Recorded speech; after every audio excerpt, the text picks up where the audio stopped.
Okay, I hung up my sweater. I would show you guys, but I don't want to mess with the camera. But I hung up my sweater, like literally across the window blinds, because you could probably see right there, like at the top of my head. That glare literally goes straight down all across my face the entire morning, and it's like in the way every single time this time of year where the sun hits my house, and it is the most annoying thing ever because to have the glare like in my face when I'm in the middle of session, it's just so annoying and it's so distracting. We're here. Hello everybody. This is going to be my November wrap-up video. We're going to be talking about the books that I read in November. I'm going to talk a little bit about my November experience, what I was doing, and then I will introduce you guys to my December TBR. I have a little pile of books that I want to show you guys what I'm going to read, and yeah, we'll just get right into it. So grab yourself something to drink. Let's get cozy and let's talk November wrap up.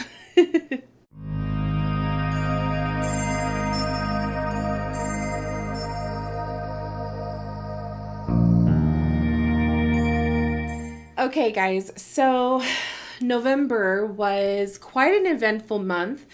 I would have to say, like, the start of November was probably the most challenging of the entire month. I would have to say the first week of November was just full of emotional ups and downs. There was just like a couple things that happened in my personal life that just really created this like not so ideal start to a brand new month.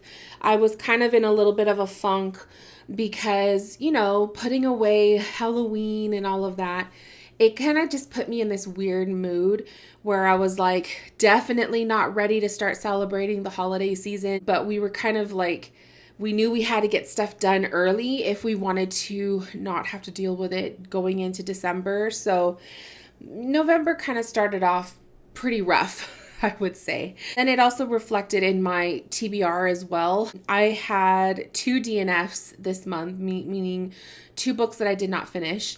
And so it really kind of was a little bit of a challenge to pull myself away of a reading slump.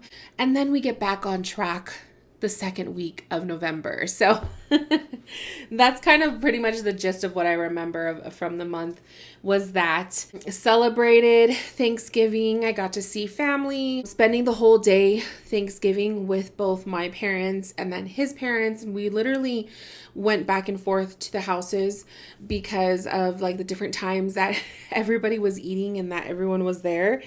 It was a little bit of an exhausting day. Towards the end of that night, I remember just being ready to go home and take a shower and just curl up with my cats. So it was definitely a nice day, but it was definitely one of those days where I needed a solid couple of days to myself in silence, no people around me, and just recharging my energetic battery. Business wise, so you guys know I took a break in October. November, I kind of extended that social media break from my account even a little bit further. I did go on to post on Rachel Spirit and Soul's Instagram account a couple of times here and there, but for the most part, I've kind of stayed away from that account. And that social media break was definitely what I needed to kind of reset myself and restart, getting myself prepared for the rush of the holiday season and all of that. I was able to focus on my Christmas shopping. That's another thing. So my husband and I got our Christmas shopping all done. It's completely done for the whole family, the people that we shop for. So that's kind of nice. And we just wanted to get rid of it all, literally like get that out of the way ASAP, because I just don't like to do the shopping and going to the stores and stuff in December. It's just so much chaos, and I already don't do well with large crowds, and I can't do it. So it motivates me it motivates me to get the shopping done as soon as possible. And yeah. So that was my November as far as like personal life goes. So we're like a couple days away. Today's the 28th as I'm filming this. So we are a couple days away from the start of December. I am looking forward to the month of December. It is going to be a busy month as far as personal life events goes, but that's okay. I'm just really excited to see what inspiring things come to play as I slowly start to come back to social media as far as my spiritual business account. I have been on my Instagram account for my haunted home. That's my personal daily, everyday life, books, all that kind of stuff, content. So if you follow me over there, you probably see me post pretty much daily. It's just a lot of just who I am, aside from spiritual Rachel. It's a private account. I just feel more at peace, but I do feel the call to come to my Rachel Spirit and Soul, my public spiritual business account. The decision that I made to pull away from personal content on that account has been the most positive decision that I could have made. You guys do have that ability to, if you still like to follow my personal content, to follow my private account, you can totally do that. I am a little bit picky of who I allow to see me, follow me on that account.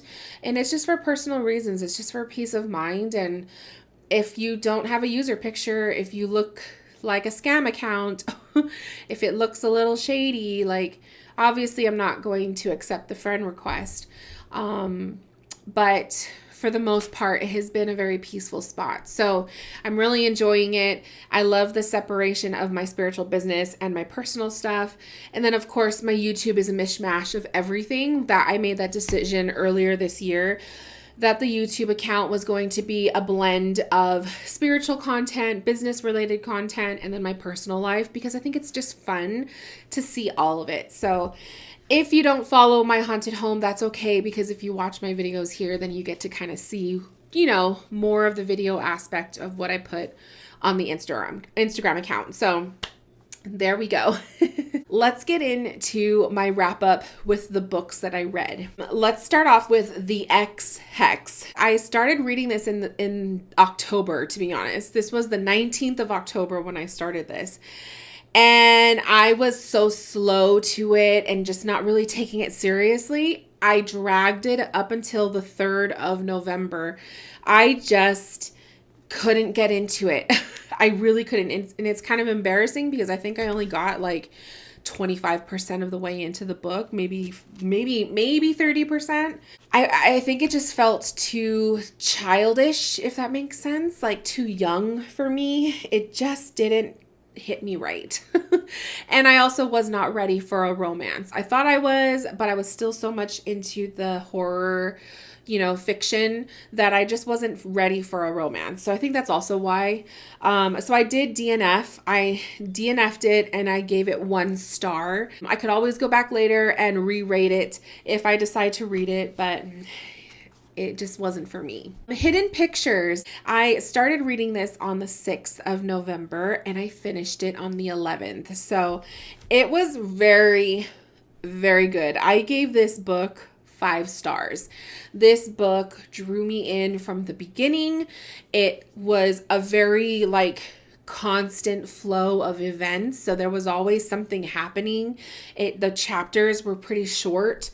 So it just made you want to read and continue to read. This is probably a book that had I not had anything else going on, or had I really just allowed myself to read without stopping at certain page numbers, I probably would have devoured it in a day or two. This book was so constant flow of events. It really captured my interest and I really enjoyed it. So 5-star read. Next, I picked up The Case Against Satan. I read this one from the 12th of November through the 14th. This one, it was a short book. It was only 100 and something pages, and I devoured it. It was so good. It was a 5-star read. It was your typical demon possession kind of a story, I should say. Very creepy at parts. very interesting. It did keep my interest. And yeah, if you like exorcist books or or the whole like topic of demon possession, then you'd probably really enjoy this book. So I would definitely say give it a try. After that, I did start The Haunting. I started this on the 15th of November, and by the 17th, I decided that this book was not for me. I DNF'd it, and I gave it 1 star. This was actually a young adult book, and the X-Hex was not young adult, but I felt like the writing style of it was young adult. So I'm starting to notice the young adult books are not keeping my interest like they used to. And that's really funny to me because I was so obsessed with young adult books for the longest time. And I remember there was a point where I think I was like in my mid 20s and I was still reading young adult, and I was starting to not be able to relate to the books anymore because obviously it's young adult. Like they don't really go beyond the age of like 21 in the books. And even like when the teenage ones, it was like I just don't relate with that anymore. But I would still read it because when you're like in your mid 20s, it's really hard to relate to more adult fiction when the characters are like in their mid 30s or in their 40s and they're married and you're not married. You don't really like resonate with most of them. So I had a hard time where I was like really stuck in between the teenage books and the adult books. And now that I'm in my 30s, my mid 30s, my mid to late 30s, I really don't relate to the teeny books anymore. So it's kind of funny to me. So yeah, that was a DNF. I was disappointed. It just didn't catch my interest. It was kind of slow and it just felt young, and I wasn't relating to the main character, kind of found her annoying, and so it just wasn't for me. Then I picked up on the 18th of November, I started Rhapsodic. I ended up giving it 4 stars. I was going to give it 5 star, but there was a point, like I would say about 75% of the way in, I was like, I'm not going to DNF because I'm so far into this book, I may as well finish it. But I was getting a little bored. It was kind of like the same thing over and over again. I was just like, okay, something else needs to happen, you know? But then I would have to say about the last like 100 pages of the book, maybe 80 pages of the book was really, really good. And it got really interesting. And it sets you up for wanting to read the second book.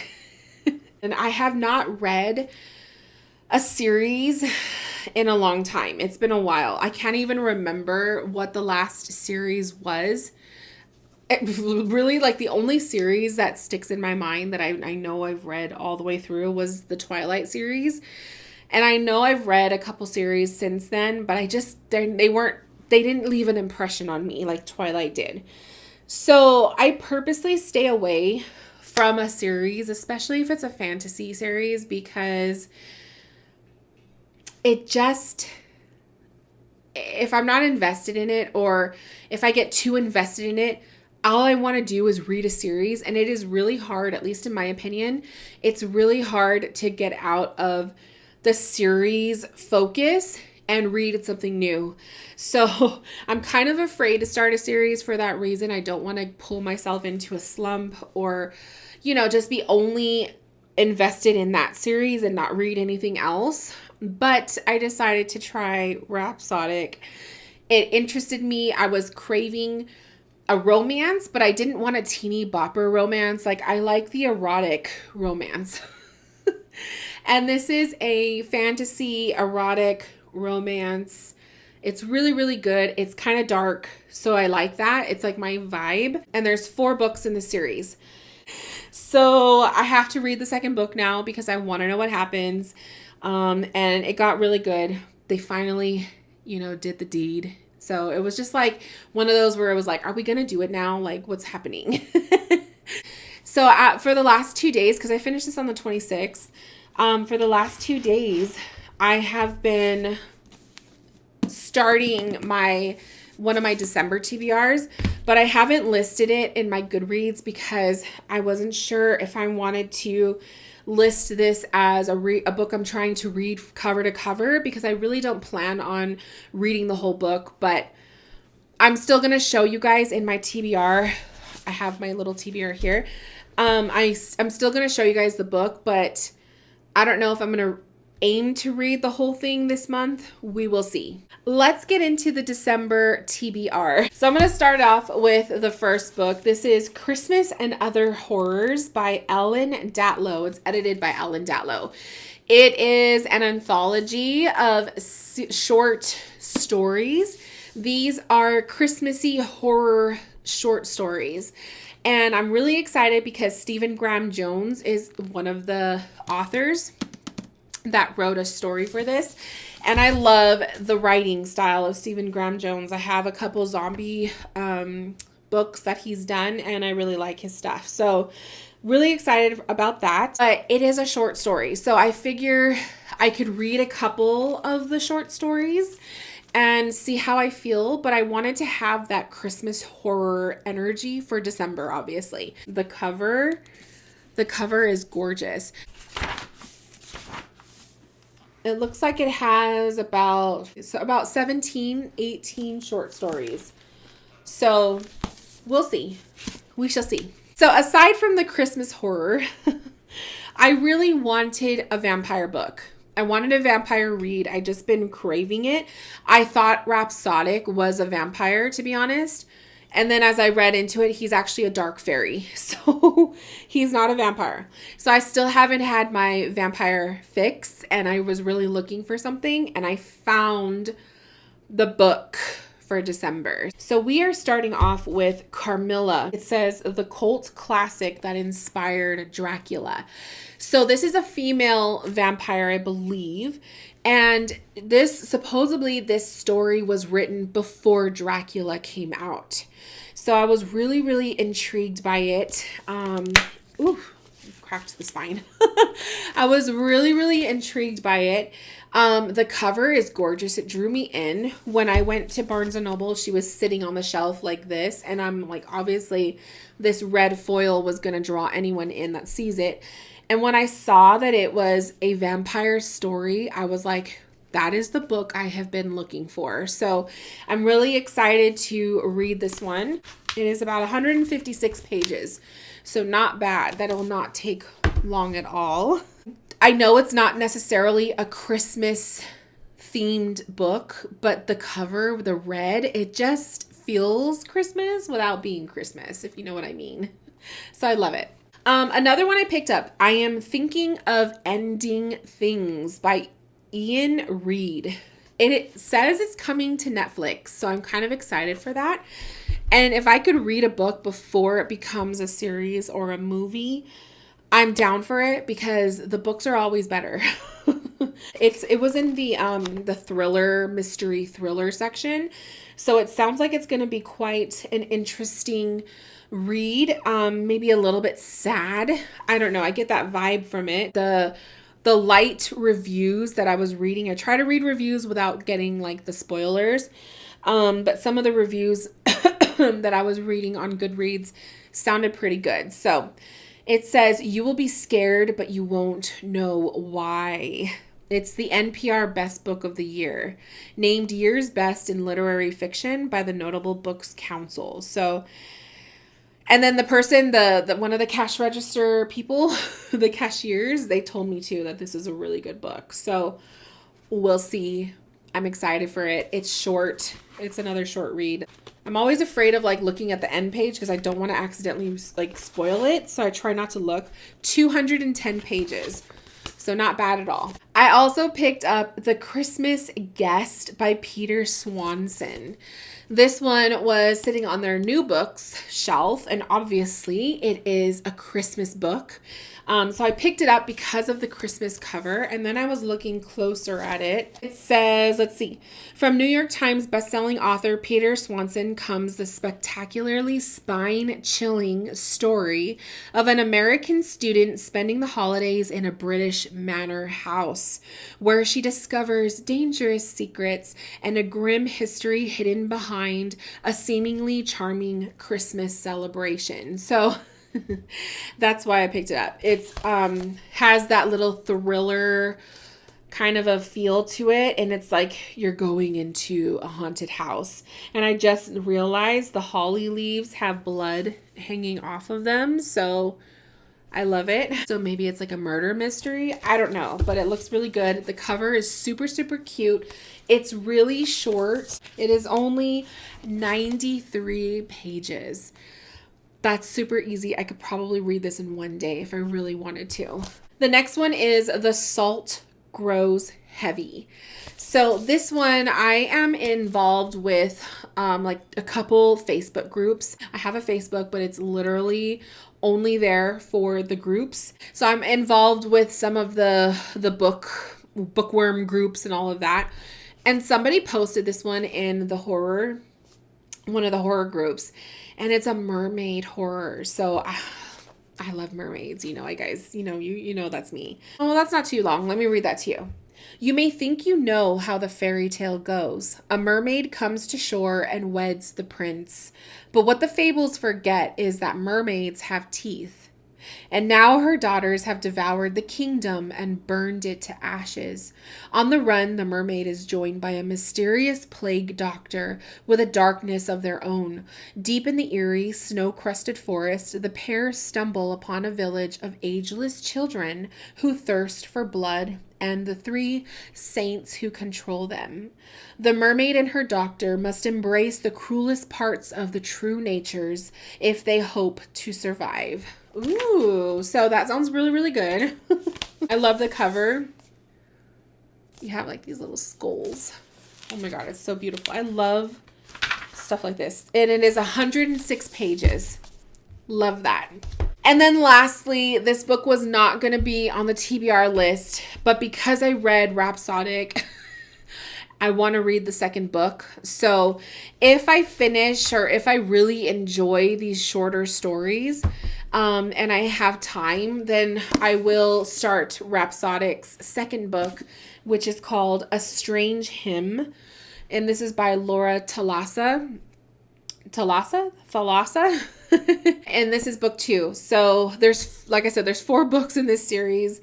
And if I really enjoy book 2 and I want to read the next one, then I plan on reading 1 book a month for the series just to finish it by February. It sounds really, really good. This one is how many pages? 402 pages. So like I said, this is considered a thick read for me. 400 pages is definitely one that'll probably take me about a week to finish, depending on how aggressive I want to read. But it's definitely doable if I feel like it. But like I said, December is going to be busy for me. Me and my husband have some Christmas parties that we're going to, and seeing family and just, all that kind of stuff. It just takes away from more reading time for me, and I don't want to overwhelm myself. Reading has to be fun and like relaxing, and once it starts to stress me out, something has to change. So we shall see. It's on the pile, but it is not going to be a priority unless everything else sucks that I picked out. And that's usually like the way it goes. You could pick out books, but you never know if you're going to like it. Or sometimes like you stumble on a book when you're walking through Target and you realize, wow, that sounds really, really good. I want to read that now. And so it just like surpasses all of the other books on your list. That's happened to me. It is what it is. But yeah, I like to have a little pile of possibilities and books to choose from and see how it goes. Anyways, you guys, thank you guys so much for joining me today. I hope that you enjoyed this video. I hope that you enjoyed seeing what books I want to read. I also hope that this inspires some of you to read as well. I find reading books is very relaxing, and it just kind of helps me kind of refocus and like recharge my energy. And there's just nothing like getting lost in a book. Sometimes you need to just get away from your own life. Not saying that I want to always get away from my own life, but sometimes you want to, read about somebody else's life. Sometimes you want to read about somebody else's problems, And reading is just that fun escape. It's a healthy escape, in my opinion. And yeah, so hopefully this inspires you guys to pick up a book and read and just enjoy your winter season. Until then, my loves, I will see you guys in the next video. I hope you take care, and I will talk to you guys soon. Bye, guys.